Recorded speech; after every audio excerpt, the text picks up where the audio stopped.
It's October 7th, 2021. It's the podcast. What's the odds with Steve Renazizi? Thank you very much for joining us again. So many ups and downs since last we spoke. Look,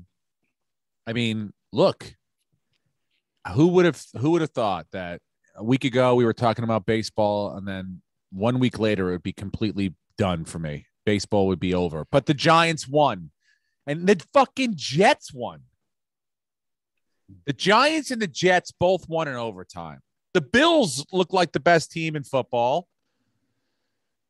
I mean, it's a wild world out there. So I guess we'll begin with the Yankees because and then we won't be able to talk about it for a while. So the Yankees barely made it into the fucking playoffs, and I consider the wild card game a playoff. I don't know. Do you guys consider the wild card a playoff? Absolutely. Me too, because I thought for me, the wild card, I always think of the wild card from football. You know, it's the wild card round. It was always like the beginning of the playoffs.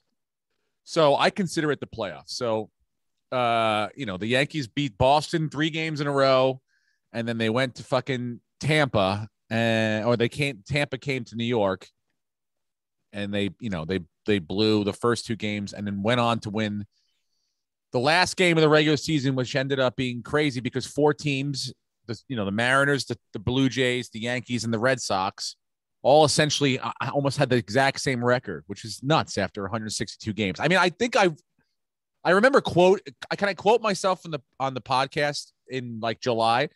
When was Toronto going to figure out that they were supposed to be the shit team? Toronto never got that message this year, that they are the shit team in the division. And they're supposed to be and then Toronto was a team I didn't want to play. So when the Yankees won, thank God, in extra innings, and then the Red Sox went on to beat the Nationals, which they were down early on in that game. It ended up being the Red Sox and the Yankees. So immediately, Ari Shafir texts me. He goes, Boston, Tuesday. I go, yeah, and it's in Fenway. And he goes, no, you want to go? And I was like, absolutely. And I said it before I even thought about anything else in my life. Like before I thought about, because I had just said yes to many things. Like my sister called. She's like, hey, her son, my nephew, she's like, his baseball team has a father, a parent-kid game, and I can't make it because I'm doing this. And Ben's working, my brother-in-law. So can you I go, yeah, absolutely. Could have been the exact same time. Didn't even think about it. So then all of a sudden I was like, oh shit. Yeah. Okay. I can do that. Yep. All right. I got that. All right. So then you go, okay. And then Ari goes, well, I got these couple offers for these tickets. He's like here and there. He's like, there's 350 tickets or 229. And I'm like, all right, we'll figure it out. We'll just get the best ones we can get. So the next day he goes, I got great tickets. First, he very into tickets, fees. Ari's big into like the fees. He doesn't like fees and stuff. So he's like, this one place, we got tickets for $329, and then I was done, and they wanted to charge us $450 because they didn't put the fees in. So I told them to cancel it. They didn't want to cancel it. Then they ended up canceling it, and I found these other ones I wanted. So we ended up great tickets. I pick Ari up in Connecticut. He takes a train there. I take the ferry there. Boom. We start driving to Boston. And about an hour in, he goes, I want a cup of coffee. We stop at a rest stop. Taking pisses, getting coffees, jerking each other off, boom, boom, boom. And, glory holes, the whole thing. So we're walking out. We see these guys at the end of the parking area, and they're all wearing Yankee jerseys on the outside, like sweatshirts and shit. And they're shotgunning beers, right? And I could see them shotgunning the beer, and then they're running. Like a couple of them are running, like almost like relay race, like lengths, like far, like 100 yards and then back. And so I'm like, what the fuck's going on there? And Ari's like, let's go over and find out. He goes, let's make their day. He's like, they'll know who either one of us is. And we're like, all right. So we walk over there, right? As we're walking, they start to see us coming over, and they see our Yankee jerseys, right? And they're like, oh shit, Yankees, yeah. And then the one guy locks, he's like, oh, fucking Kevin. Oh shit.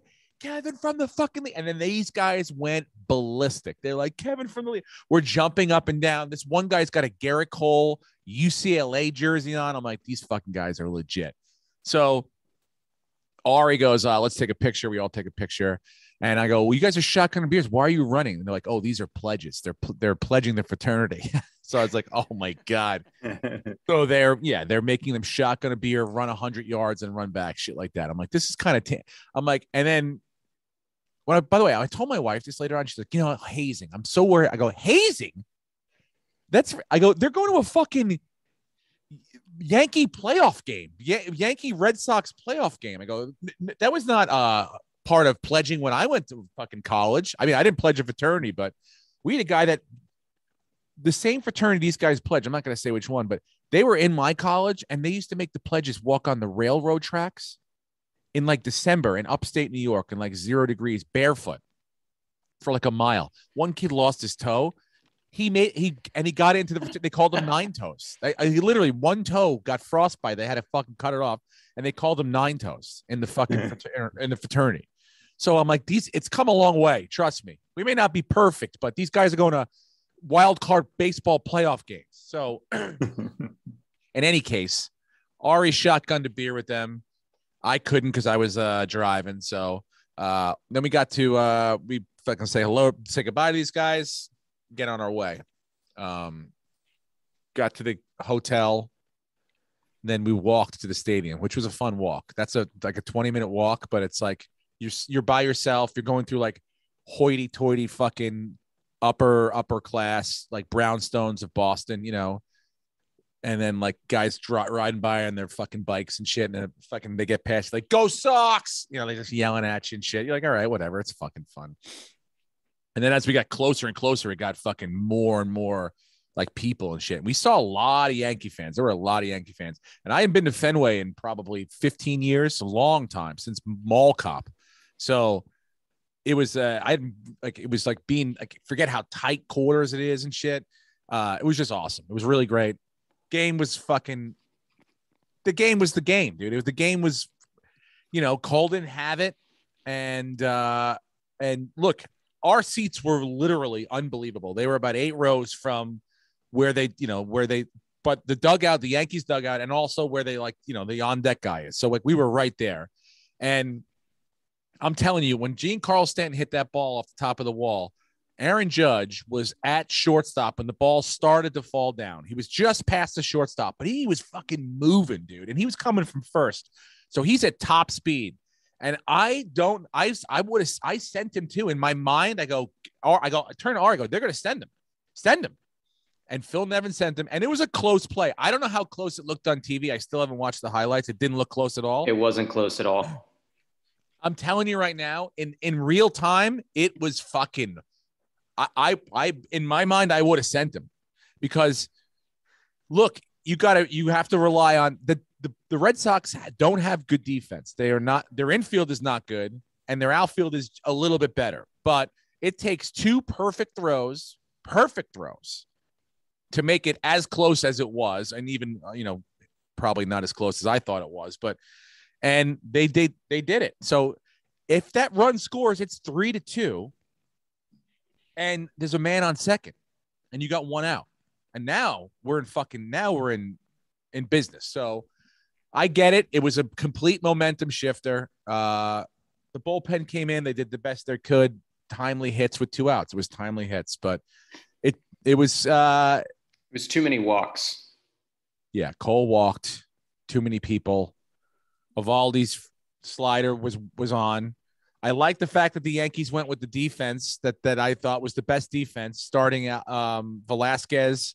I mean, I don't think the lack of a bat in there really helped at all. But look, it's I don't think the Red Sox are going to go on to win the World Series. That's the shitty part. I think the Rays are going to I think it's going to be the Rays and the Brewers. I honestly do. I really do. I mean, I don't mean to disrespect your White Sox. The White Sox are just happy to be there. If the wild cards, if we went by record and not by just the wild card and divisional system, they wouldn't be in the playoffs. I'm just saying they can hit the ball and they got some decent pitching. They just got to make sure that their bullpens shore up. By the way, they still have because Fenway's so old, they don't really have you can't go touchless there. Like Yankee Stadium, you could order food from Uber Eats to your phone. Like you order Uber Eats and it just tells you like the nearest spot, like concession spot you could pick it up. And you just walk up and they just have it. Like there's like, it's almost like they just hand it to you. So it's like touchless. Like they still got hot dog guys, dude. Like I'm talking like they're taking out the fucking hot dog, the money in the hot dog goes into the same hand and then it goes into the fucking hot sauce again. I mean, it's like completely ridiculous. I fucking forgot cash. Thank God Ari brought cash because I was getting hammered. I bought like 100 beers. I'm like, if I'm going down, I'm going down swinging. So I had like 1,000 beers, and I take that back. I had three or four beers, and then I was like, ooh, they have Truly cans. And so I started pounding Truly cans because I'm like, if they're gonna call me fucking gay and for drinking Truly in Boston, at least I'm gonna be doing it drinking it Truly. So it was awesome, dude. It was still fun. It sucks that baseball's over, but it was a fun trip. I'm glad we did it because it's like playoffs and shit like that. You don't know. You can't take these things for granted. So you got to take the opportunities when they get to you. So I think Aaron Boone's going to lose his job. Yeah, I think Aaron Boone's probably going to be the next manager of the Padres. They fired their manager yesterday, and that's a pretty good job to have over there. It's a good young team. Good young team. I don't know. And it's a great city. And I think he's a West Coast guy, Aaron Boone. So I think that helps. But I'm not sure if he fits managerial wise for what they're looking for. I think they're looking for a little more leadership. Now he does bring leadership, but that's the problem with the Yankees. He doesn't. I don't think he's as tough on these guys as they need. They don't have a Derek Jeter on this team. Aaron Judge is a leader, but he is still not established himself as a Mookie Betts type or Mike Trout type level player that they, with their skill and ability, unbelievably above and beyond, command that respect from the field, command that respect in the clubhouse. And I don't think he's at that level, or I don't think at least he feels like he's at that level. So you need someone that is going to tell these guys when they are fucking up. Okay. Derek Jeter would tell someone, Don Manning would tell someone. I was actually telling Jonah this morning, I go, we got to find out what Don Mattingly's goddamn contract's like in Miami, because he wanted the job the first time before Girardi got it. I don't even think he was already consideration. I think he was probably already the manager of the Marlins when Boone got the job. So, it's like, I think someone like that has the respect day one of the players, and not saying Boone didn't. He has the respect, but he fear, a little more fear. Okay. I'm not saying like Buck Showalter, although I would be okay if Buck Showalter wanted that job. Have Buck Showalter come back. The guy is one of the best baseball minds out there. You are not going to outmanage Buck Showalter. The problem is he doesn't get along with management that well. And, he's hard on players. He's not going to say when Gleyber Torres doesn't run to first base, oh, I had a meeting with him and, what we talked about is between us. He's going to go, it's unacceptable to be out here not hustling on every single play. And I'll talk to him and what we talked about, but like also openly saying that is not acceptable in the organization. Not like, hey, he knows better, I know better, and we talked about it. It's no. We all know you know better, but I want to hear someone come out and say this level of effort is not acceptable. This level of play is not acceptable. These streaks of horrific, we don't even look like we know what we're doing baseball is unacceptable. We need a little less bipolar, a little more even keel. So is he a perfect fit for San Diego? I don't know. I mean, I don't know. I wouldn't want to see him unmotivated Manny Machado. They looked like they had problems towards the end of the season in the clubhouse. Aaron Boone might be able to fix that. He may say kumbaya. He's that kind of guy. Maybe that's what they want, but I think he'd be a good fit. He'd be a good fit anywhere. I just don't think that the Yankees right now, but I could be wrong. His contract's up, and they haven't offered him anything yet, so that's not a great sign. Yeah. And then the Dodgers last night. That was beautiful. That was magical. Yeah, absolutely. I watched the first 4 innings. Then it was great. And then we got 2 episodes of Love on the Spectrum with the wife and I, and then she went to sleep. And then I watched the last 2 innings of the Dodger game. And it was, look, I'm happy for the Dodgers. You watched Love in a Spectrum? Love on the Spectrum. On the Spectrum. Love on the Spectrum? Yeah. Have you heard about the show? No. Oh, it's a Netflix docuseries. Yeah, they've had 2 seasons. It's about, I think it's based in Australia. It is based in Australia. I'm like, why am I? They have accents, everything. Like, I think they're not. They didn't just find like 8 autistic Australian kids in Los Angeles. No. Yeah, they're in Australia, and it's just it's the anti-Bachelor. It's people who truly in their heart believe that they want to find someone that wants them for who they are, and and they go on dates and they try to figure out how to get around dating someone, the weird sort of they get coached by this unbelievable lady who's just like like, oh my God, like she makes everything very simple for them. They all have autism. They're all on the spectrum in some level. Some of them are like way more high functioning than half the people that we know at the Comedy Store. And some of them are a little less, a little more, a little more challenged. So it's like, it's beautiful, dude. It really is. Like, it makes like for every, like all those moments on The Bachelor where you feel dirty for watching it, like, and there were so many fucking moments where you're like, what are we here for? It's the reverse for that. It's almost too much, dude. It's almost too much love when I tell you. I'm not being, I know I'm being serious here. It's almost too much love. It's at some points cringe worthy in the opposite way, where you're like, I can't even watch how much these people are enjoying this moment right now. You should check it out, Brent. Am I right, Lucas? Am I saying this right? Yeah. Okay. Yeah. I think it's great. Speaking of Love on the Spectrum, to tie it up with a nice bow, I encourage you to go back and listen to the broadcast of the Yankees game, and Alex Rodriguez just fawning over the Red Sox the entire game. It was I don't know why you told me that. Why would you tell me that? I never even knew that existed. Yeah, it was. He's like a cuck for Ben Affleck now.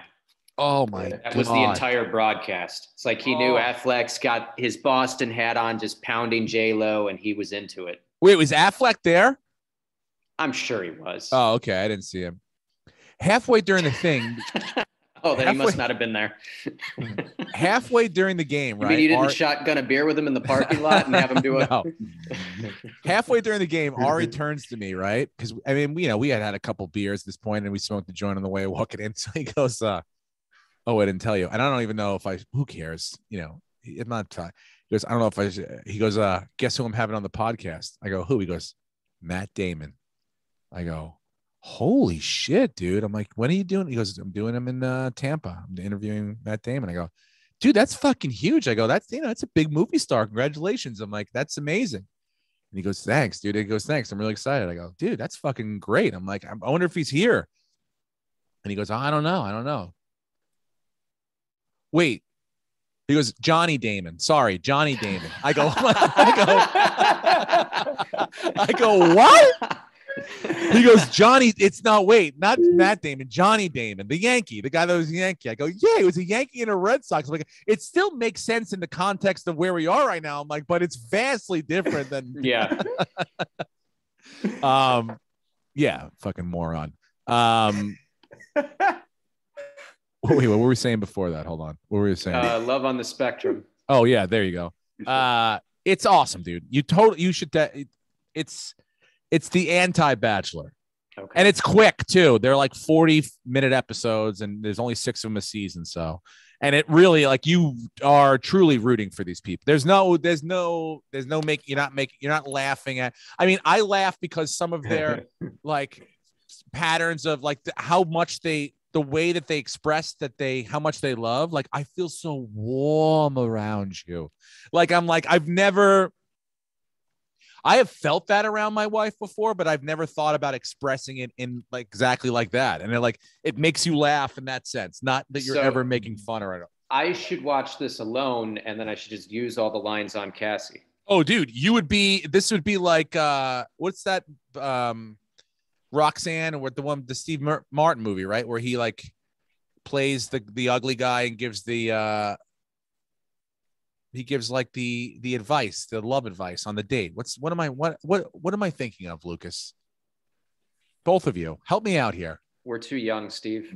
Steve Martin had a movie, I think it was Roxanne, where he was like ugly, he had a big nose or something gross, and so but he was very romantic, and he would give advice to a guy that was a good-looking guy, and he made him into like a good.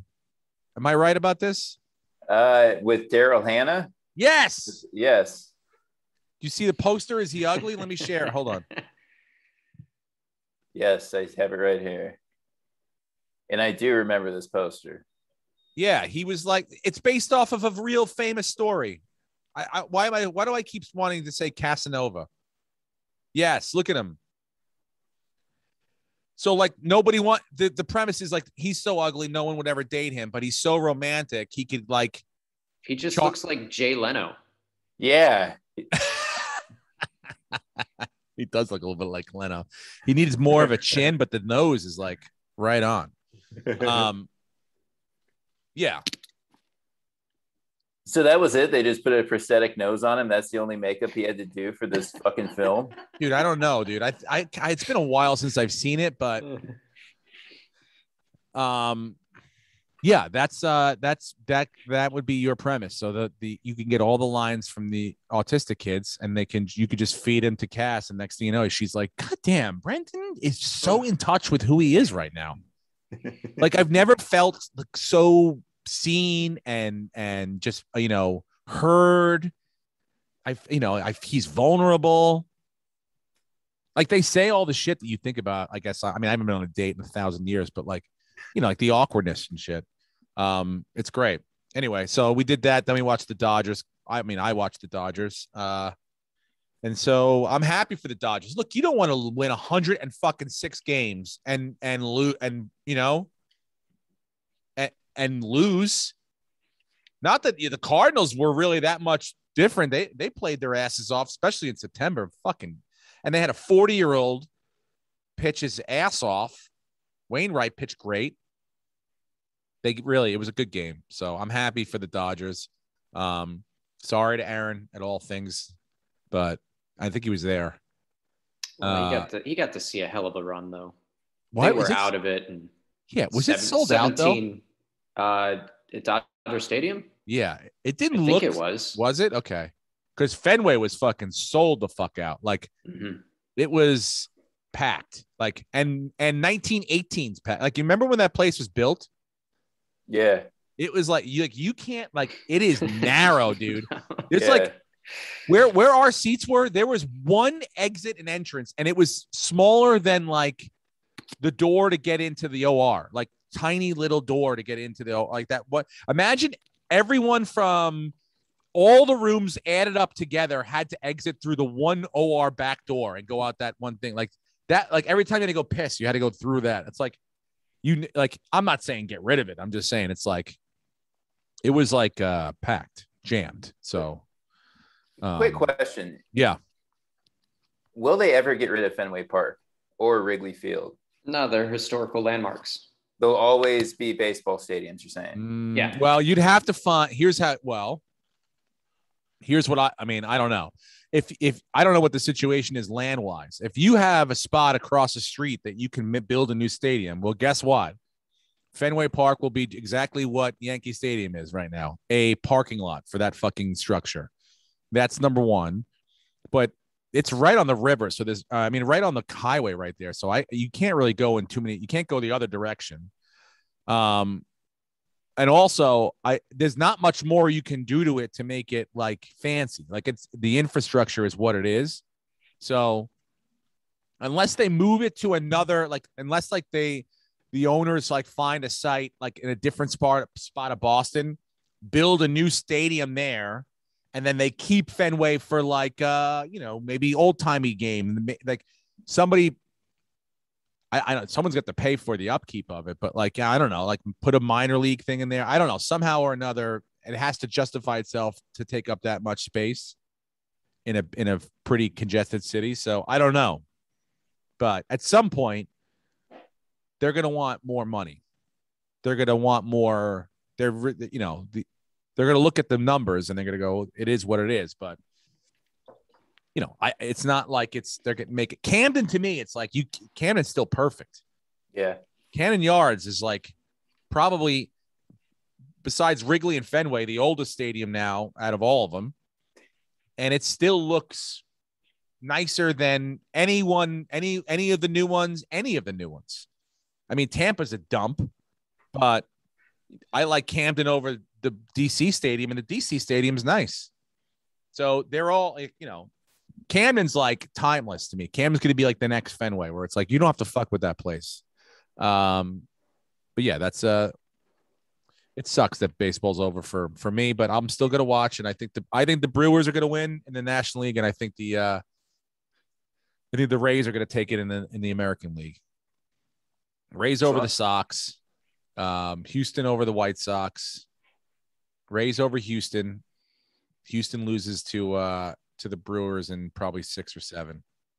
You believe in the Astros without the trash cans?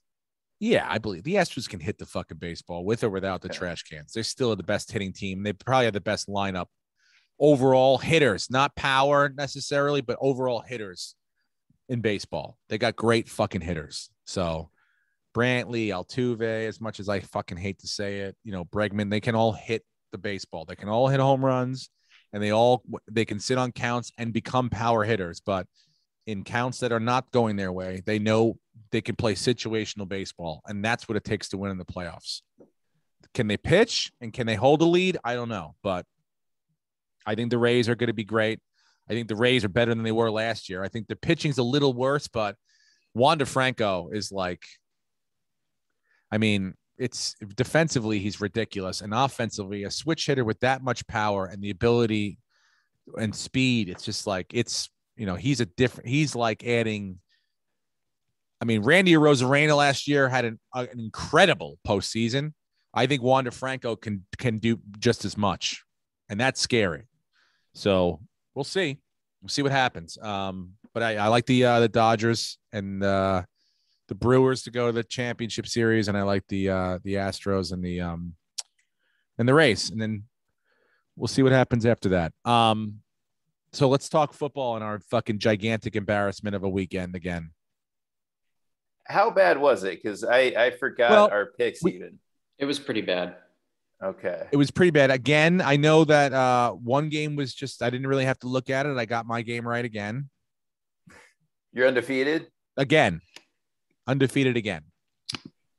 And I actually went back and I picked last the last 3 times. So it's not like I'm pulling the game out from underneath anybody else.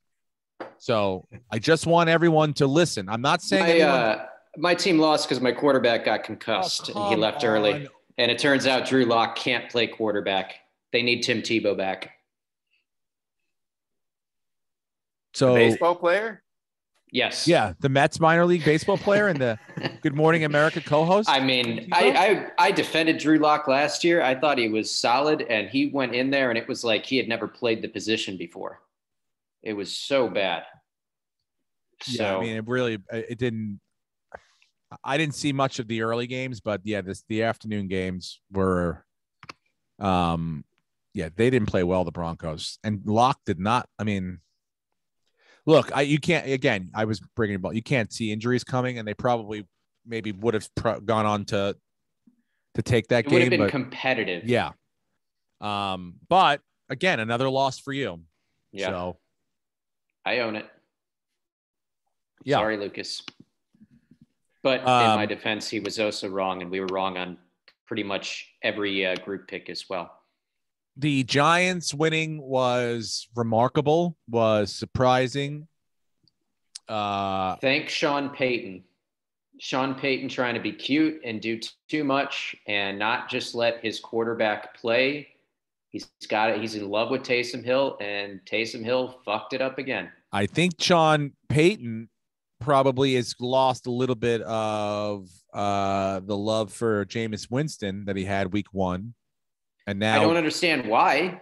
Winston, did you watch the game, right? Well, yes, I watched the game. And for the 25 minutes, I had to go to the smoker, but yes. Winston played better this last week than he's played all year. He was phenomenal. He was making these incredible throws, and they kept taking him out and putting Taysom in, and you can't do that. Just put Taysom in at tight end, give him the ball a couple of times at fullback, and let him, if you want to do a trick play, do a flea flicker with him or something. But the stupid rotating him in, and then he throws the pick that basically shifted the entire game. Yeah. I mean, come on.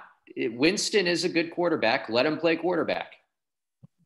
Daniel Jones looked good, though, dude.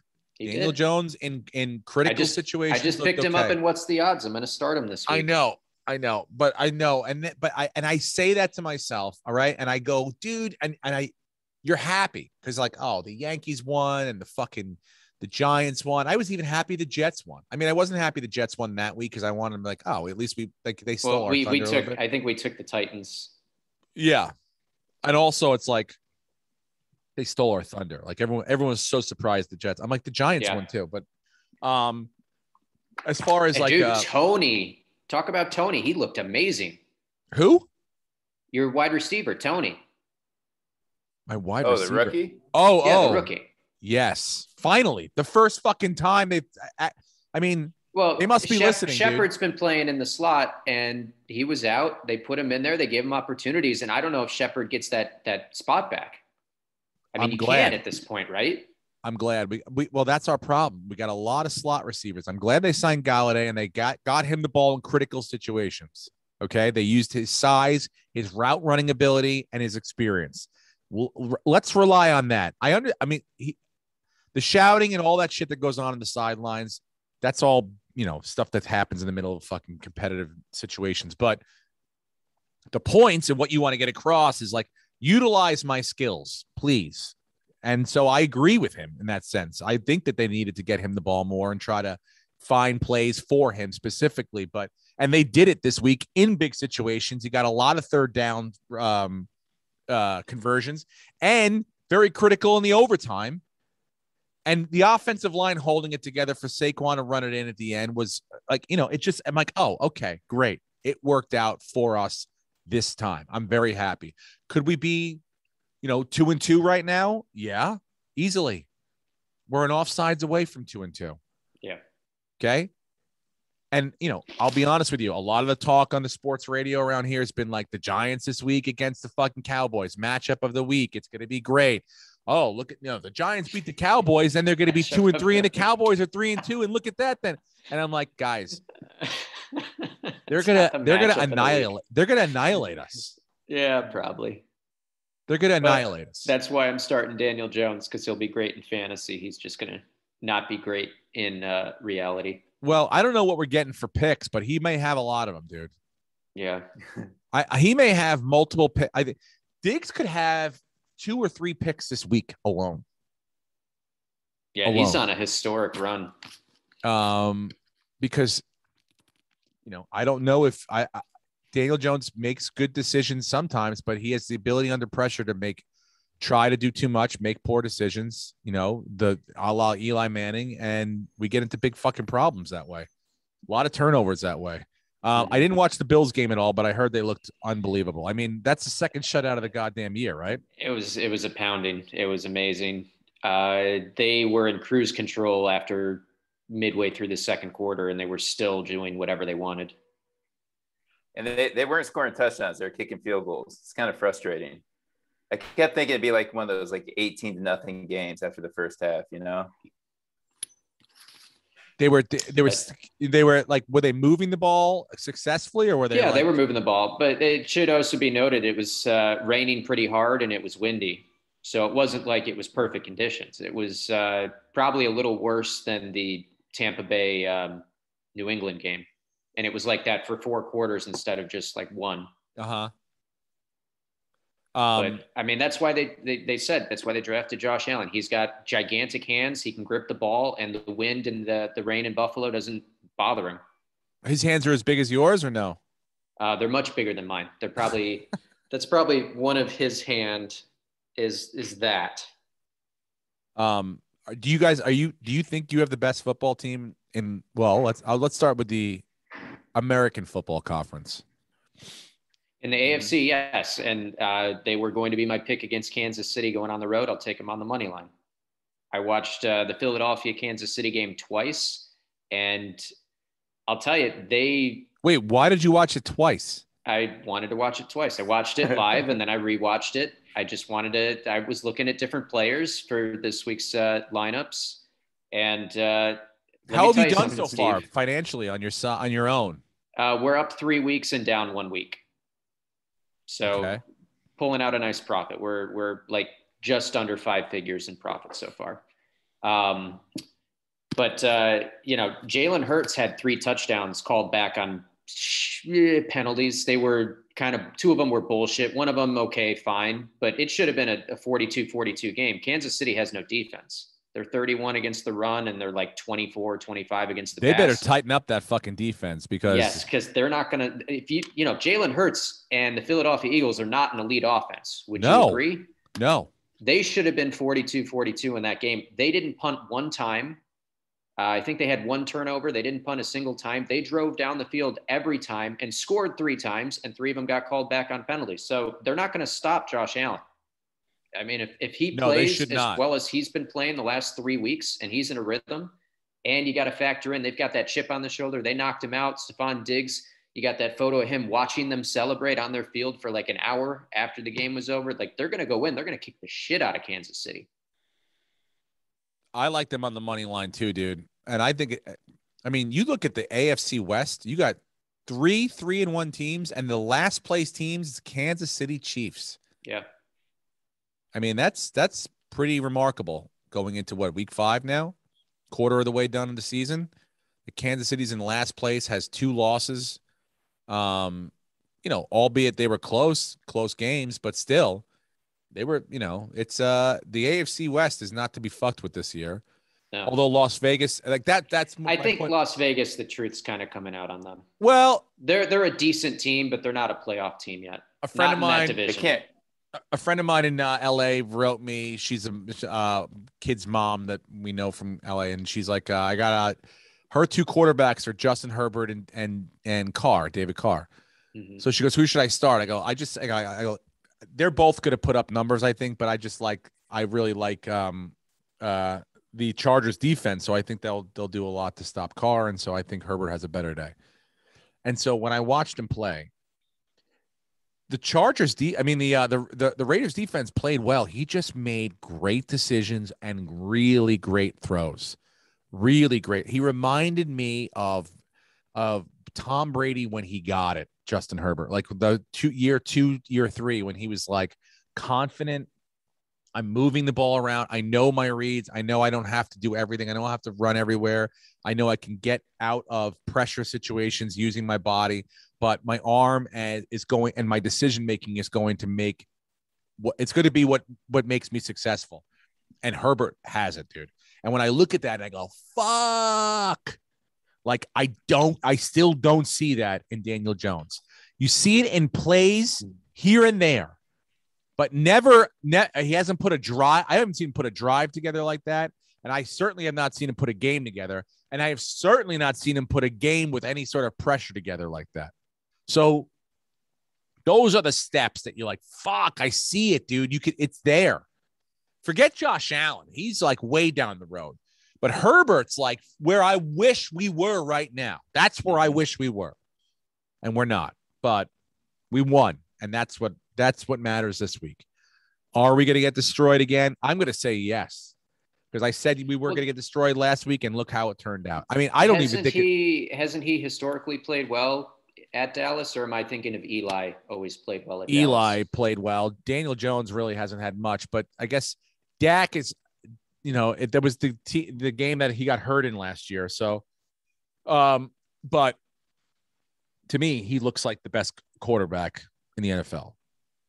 Who's better than him right now? Tell me. Justin Herbert? No. He might be second. Dak Prescott. Dak Prescott. And I think who's better than him? Like playing better right now. Who's playing better? Ben Roethlisberger? No. Ben Roethlisberger is going to lose his job. What are we going to do with that? I got to talk to my friend PJ. My buddy PJ is a tremendous Steelers fan. And it's like, what do you do now? You got like, what you got to, you have to draft a quarterback because you got to take the horse out to pasture. It's too late. Yeah. They should have been planning this 5 years ago, at least. Mm-hmm. What the Phoenix Cardinals did for like 3 years in a row of like trying to figure out who that, like get a guy. For Christ's sake, the fucking Packers did it. And they still had the MVP of the league. I don't know what they're, I mean, it's good. It's bad. I almost think if you're drafting a team, you take a quarterback in the top 3 rounds every few years, just in case. And if he's good, you can flip him for something, for better draft picks. Exactly. I mean, it's just such a valuable position. It is, because you always need more than just one. Yeah. And especially if one, just if it's not working out, you gotta try something different. It's the season is too short in a way to fuck around for too long. Mm-hmm. Yeah, I'm super impressed with Herbert, dude. I was like, fuck. I mean, I think the Chargers might be the better team in LA. Yeah. I mean, the Rams. It might be. The Rams got spanked at home. That was surprising to me. I don't know if the Rams had a little bit of, cum left on their bellies from the week before, but they got out there and they didn't look very good at all. No. And, I know Seattle has underwhelmed so far, but I kind of like them as covering their home underdogs. So I like Seattle winning tonight, dude. Yeah, I think Russ can cook, and I think McVay's head's gotten too big. He's a great offensive coach, but I don't know. It just seems like he hasn't had a significant win since getting to the Super Bowl years ago. And then anytime he faces anything other than, I guess you could say Tampa Bay, but it meant a lot more to McVay to win that game and the Rams to win that game. Like Tom Brady didn't give a shit. I take that back. The only thing I'm thinking about this now. The Seattle defense, the secondary in particular, is they're really fucking bad. Awful. Yeah.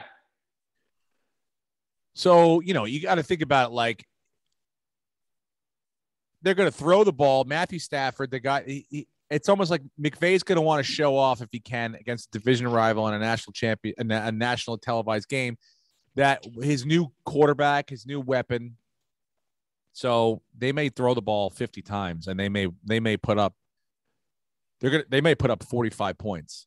I don't know if their defense, can I think their defense is good enough to hold Russell Wilson to under 45, but Russell Wilson it may become a pissing contest where they just try to outscore each other by 100 points. So I still like Seattle to at least cover tonight. What's the spread? 2.5. Oh fuck, that's a push. And really, I mean, I like the Rams to win, but I don't know about 2.5. I think it's going to be more than that, dude. I think the Rams are going to cover, but we'll talk about it. We'll get to that. Okay. What else surprised you about the NFL this week? Oh, what did Jacksonville do?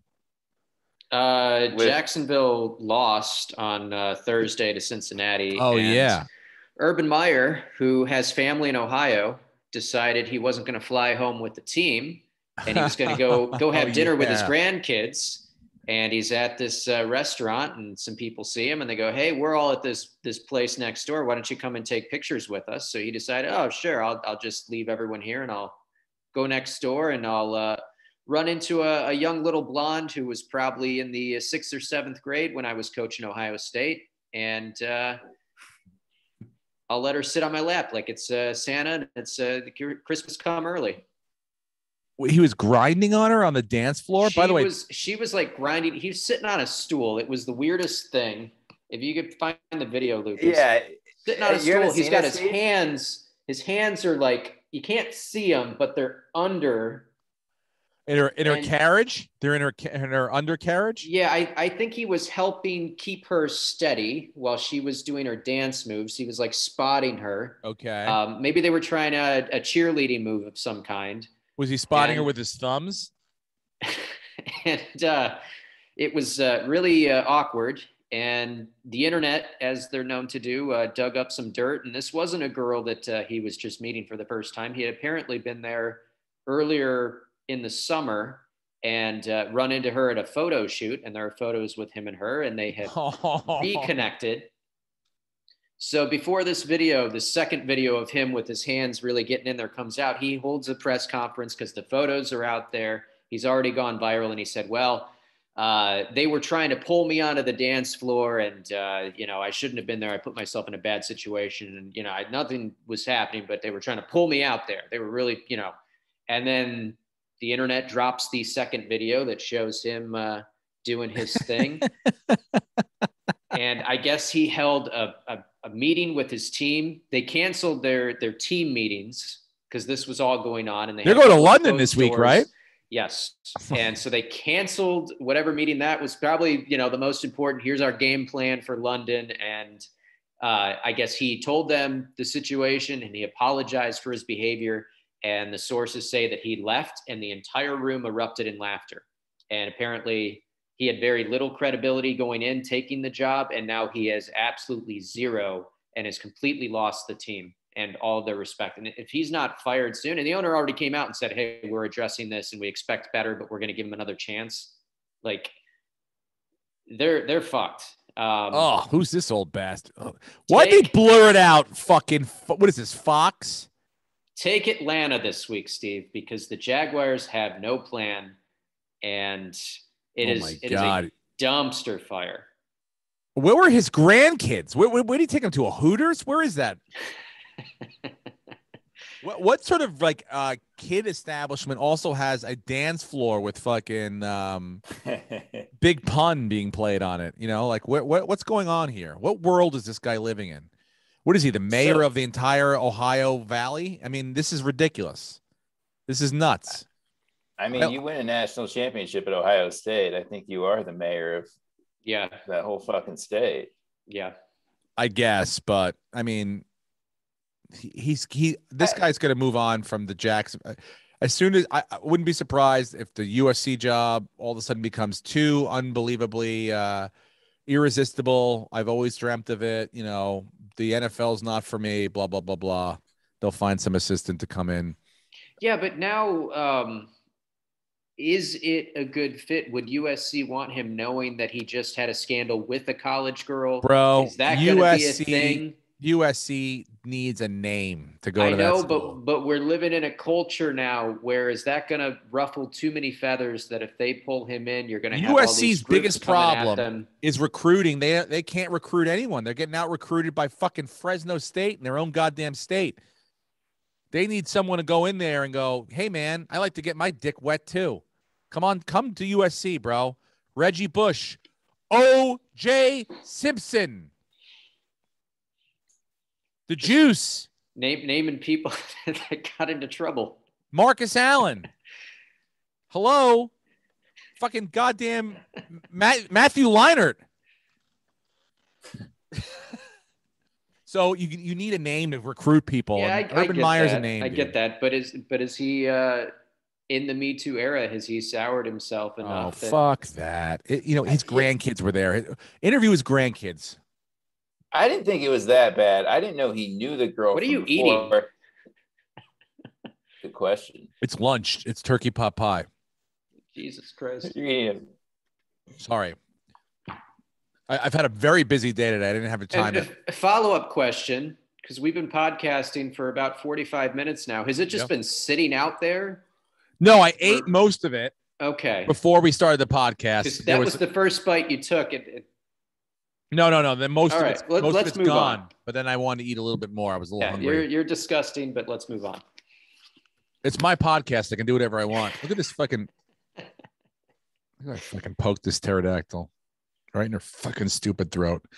We're getting out of this next week, guys. We'll be in my new house. I will be in a room that is not yet complete as a studio, but was being set up that way. So exciting stuff to come. More visual backgrounds in the future. By the way, can I ask real quick? Absolutely. Is this the Panthers? They're trading for cornerbacks the last minute, middle of the season. Is this going to work out? I mean, you saw what happened with Stephon Gilmore yesterday. Yeah, I think it's going to work out. You're going to need something, and they're hard to come by. Richard Sherman didn't look like he, he got signed and he was like, all right, I'll see you guys in a week. And they're like, no, you're starting this week.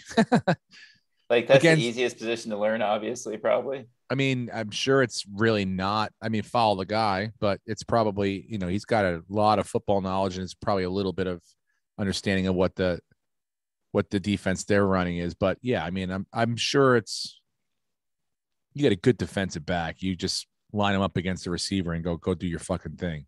Okay. Yeah.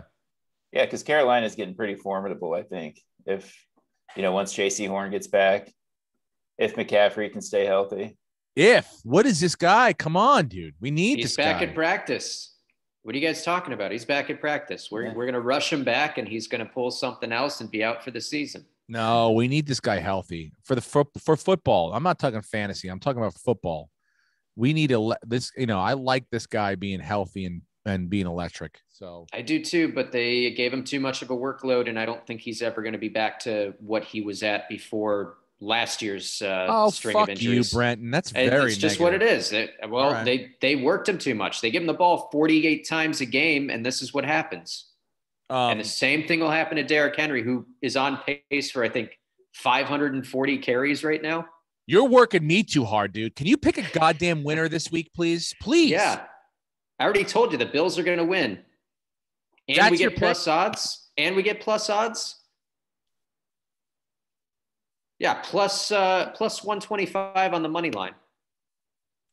I'll take that action too, dude. I like that. I like that one a lot. I'm going to pull up my odds now. Hold on. I want to get rid of your fucking mugs. Pull up my odds. I got the Rams -2 tonight. Is that what you had, or 2.5 you had? I've got 2.5, but we can buy that hook off there. Okay.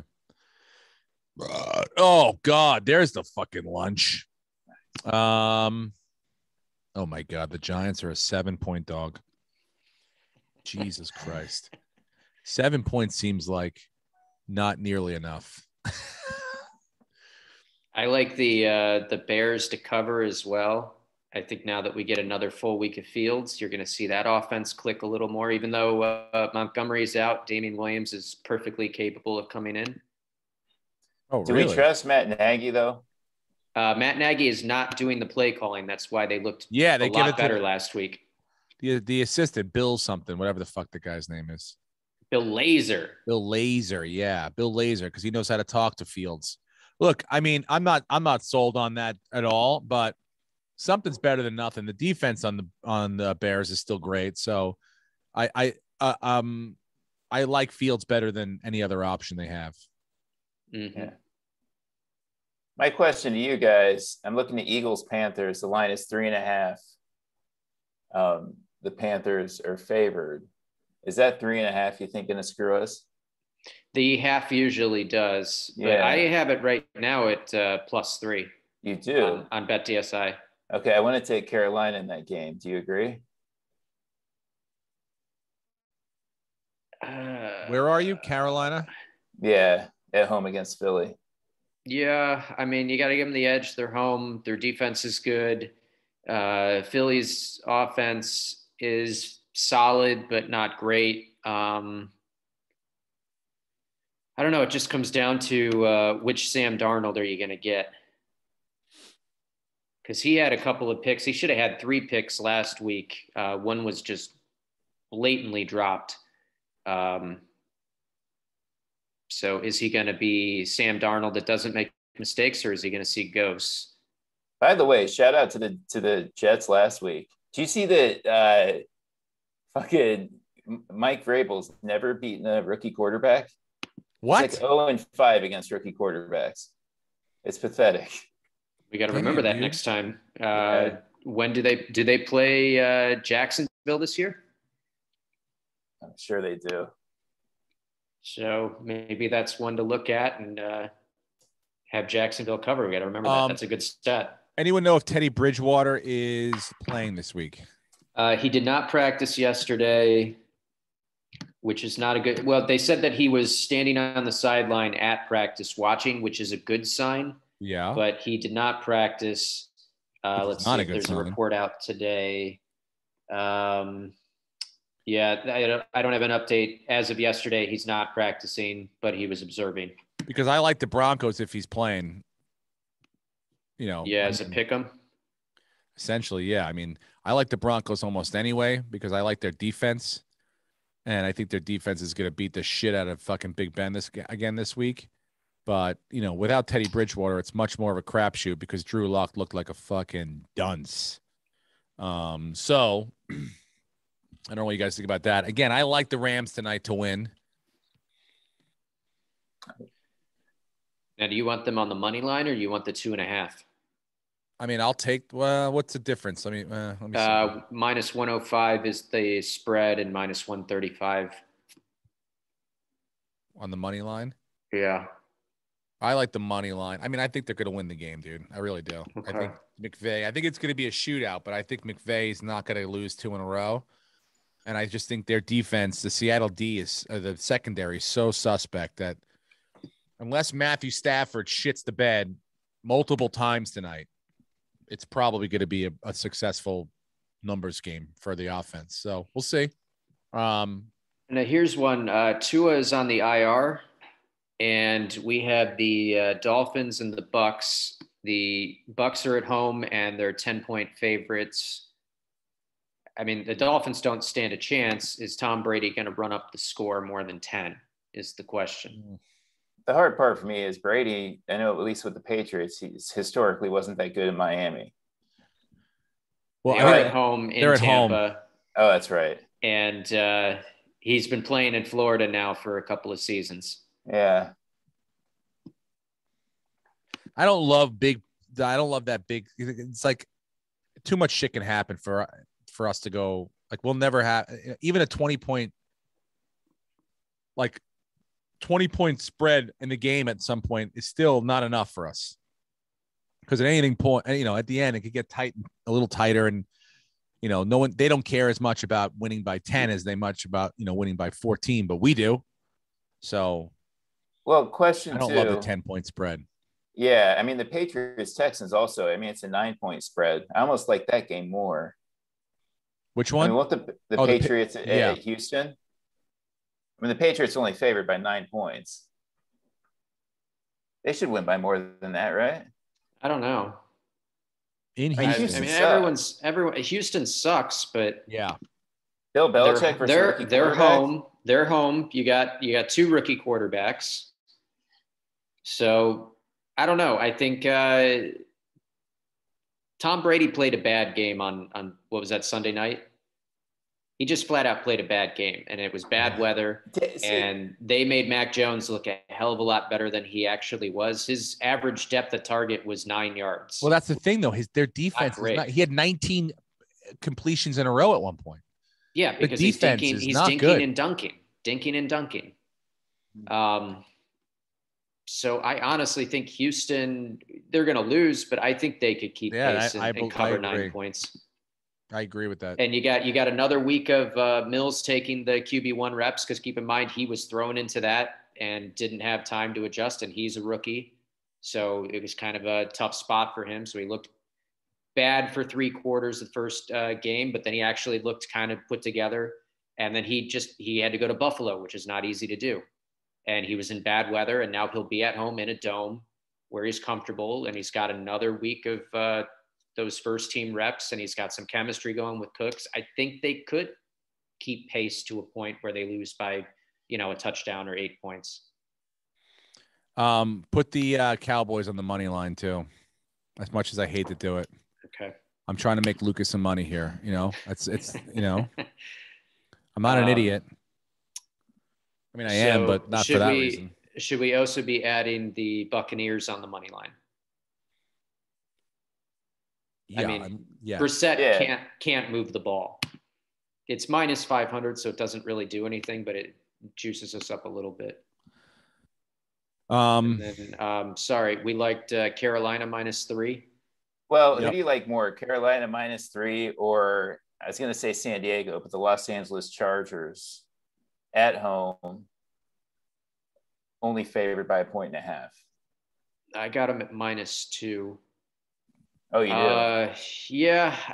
Because I do like the Chargers in that game. I do as well, just because I rewatched the Vikings Browns game, and Baker Mayfield is not playing well right now. He's not really, really bad. He missed Odell Beckham.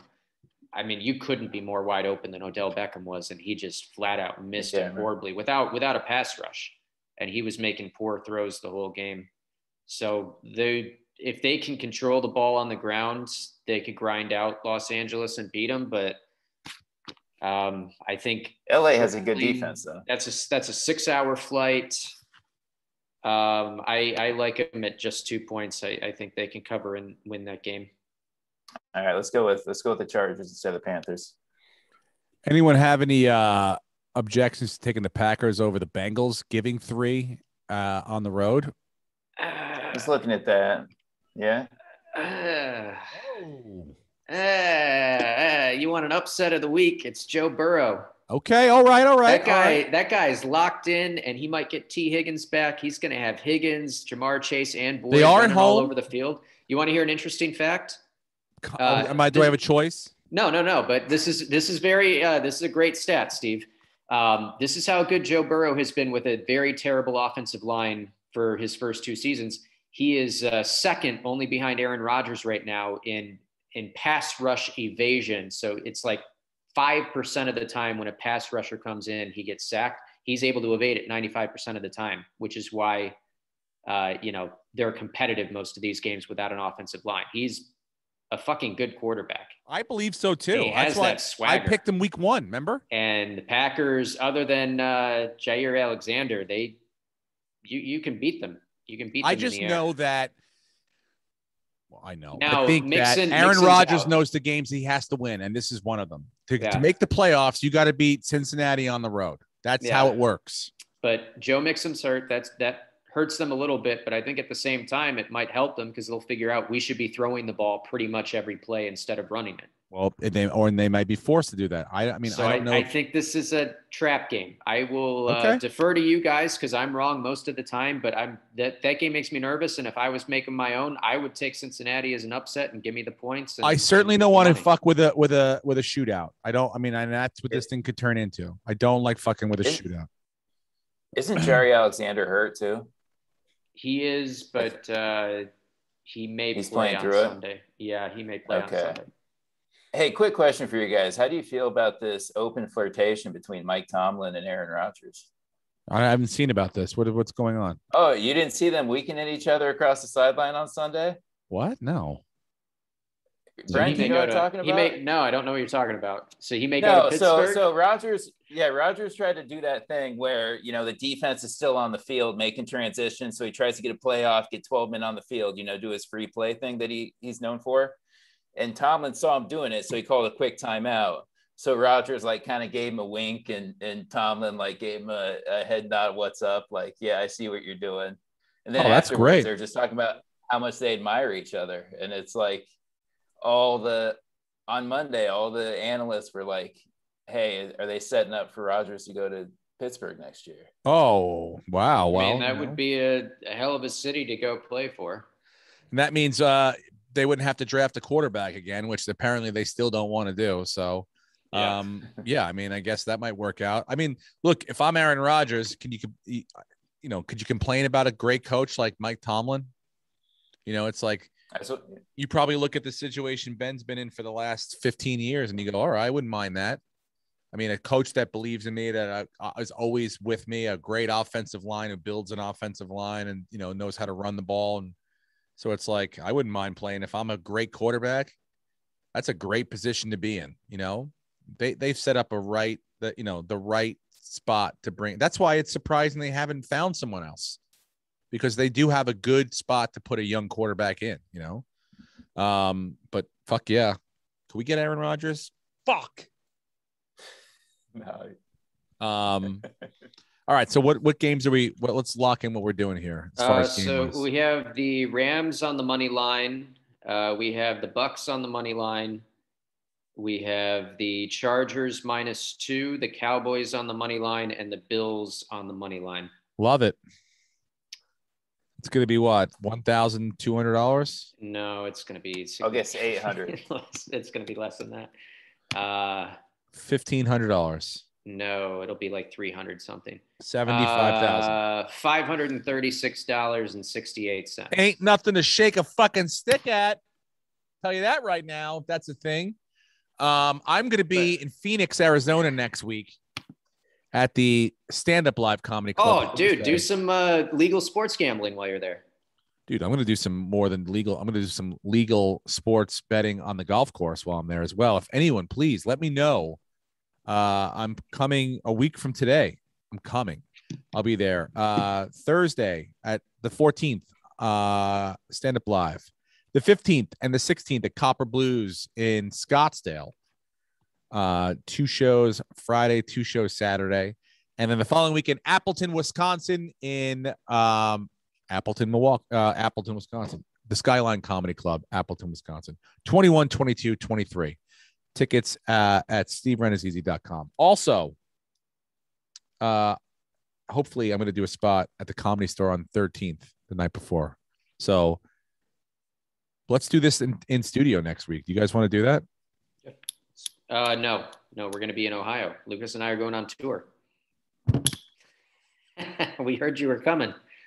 We're going to be in Columbus on October 13th at the Columbus Funny Bone. We'll be at the Liberty Funny Bone October 14th. And then Friday, Saturday, the 15th and 16th at the Toledo Funny Bone with Pauly Shore. Tickets at paulyshore.com.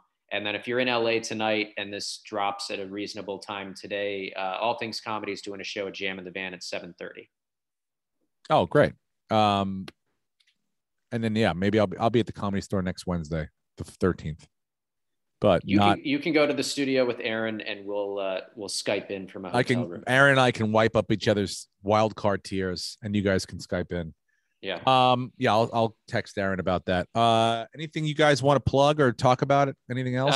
Yeah, because what I just said was nothing. I mean, besides what you plugged right now. The dishwasher repairman did not show up yesterday. He said the part wasn't in. He gave you an 8 a.m. to 8 p.m. window, which I thought was more than 12-hour Geek Squad window, and he said the part's not in, so we will continue to hand wash our dishes for at least 2 more weeks. It has now been 2 months. Bro, I've had a dishwasher. We had a dishwasher. We got here July 6th. It got fixed 11 days ago. So, yeah. My parents are closing in on a year on theirs. They've been hand washing dishes since last Thanksgiving. It's all about these chips. If you got a dishwasher with chips in it, you're fucked. Okay. Yeah. No one knows where to get those chips. I want the old school. I want an old school with a plumbing line that I can see that comes out of the bottom. You crank a thing and you put it and then you close it up and it's like, I don't care what the environmental costs of it are. I don't care about its efficiency. I don't care if it runs on the same amount of wattage that it takes to run a locomotive. I don't give a fuck. I want my dishes washed. Well, that's the podcast. I guess. Huh? Yeah, I wanted to mention this last week. Well, not something stupid, but Amazon came out with a robot last week called the Amazon Astro. Okay. It's an at-home security check robot. So, oh yeah. Do you know about this, Steve? I figured I'd share it. It so watches. This thing retails for. Yeah, my wife and I watched this together, and I go, I want one of these. She goes, I would shoot it with a gun. The first day. Dude, it looks like Wally's autistic cousin. Dude, because I said, I go that way when I'm on the road, I could just roll in to be around you guys, and they were like, we don't really want that, Dad. I have a feeling I would know what happened. I would buy that. Everyone would be like, yeah, we're going to use it. And then they would, as soon as I left, they would put it into a closet and close the door. And I'd be at home in my hotel room trying to let me out of the closet. And they would never open the door. All right. Well, that's the podcast for this week. Thank you very much for listening, rating, subscribing, telling people, our Patreon members. Let's do a Monday Night Football viewing let's thing. do it. Let's do it. This Monday. I'll reach out to all the Patreon members and we'll set a time. I'm around this Monday, so let's do it. Beautiful. Let's reach out and we'll do one with you guys. Thank you very much. It's gonna be a hell of a game. Colts and Ravens. Hey, dude, all these fucking Ravens games have been exciting, man. So it is not this last week, but that was again because Bridgewater got knocked out. Thank you very much again for listening, and we will talk to you guys next week. Go Bills. Go Bills.